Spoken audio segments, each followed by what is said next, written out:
Praise the Lord. இன்னைக்கு ஏசப்பா உங்களை பார்த்து சொல்ற வார்த்தை என்ன அப்படின்னா, சோர்ந்து போகிறவனுக்கு அவர் பலன் கொடுத்து சத்துவம் இல்லாதவனுக்கு சத்துவத்தை பெருக பண்ணுகிறார். ஆமென்.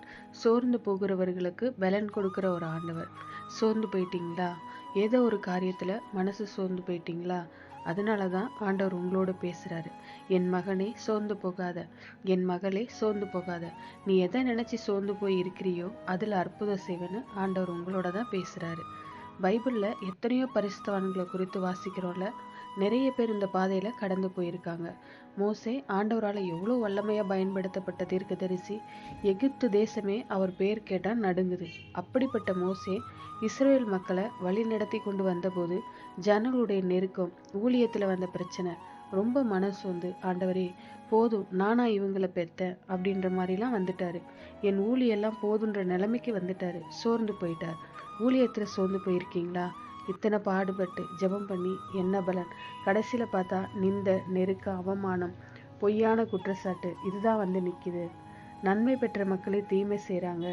யாருக்கு உதவி செய்தனோ அவங்களே எனக்கு விரோதமா வந்துட்டாங்க. என்ன செய்யறது அப்படின்னு மனசோர்ந்து போயிட்டீங்களா? மோசையை பார்த்து ஆண்டவர் தைரியப்படுத்தினார். பயப்படாத மோசே, நான் உன் கூட இருக்கிறேன் அப்படிலாம் தைரியப்படுத்தினார். சோர்ந்து போகிறவனுக்கு பலன் கொடுக்கிறவர். சூழ்நிலையை பார்த்து இனி ஒன்றும் செய்ய முடியாதுன்னு சோர்ந்து போயிட்டீங்களா?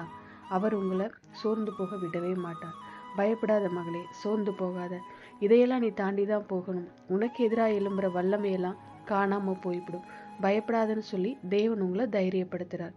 எலும்பு, தைரியமா செய்யன்னு சொல்லி இன்றைக்கு உங்களை பலப்படுத்துறார். எதை குறித்து சோர்ந்து போயிருக்கீங்களோ அந்த காரியத்துல அற்புதம் நடப்பதை பார்ப்பீங்க. ஜெபிக்கலாமா? எங்கள் நல்ல தகப்பனே, அப்பா, கொடுத்த வார்த்தைக்காய் நன்றி ஆண்டவரே. சோர்ந்து போய் இருக்கிற இந்த மகளை, இந்த மகனை பலப்படுத்தி நீர் இப்பொழுதும் பலப்படுத்தி கொண்டிருக்கிறேன். நன்றிப்பா. அவருடைய மனசோர்வுகள் மாறட்டும் இயேசுவின் நாமத்தினால்.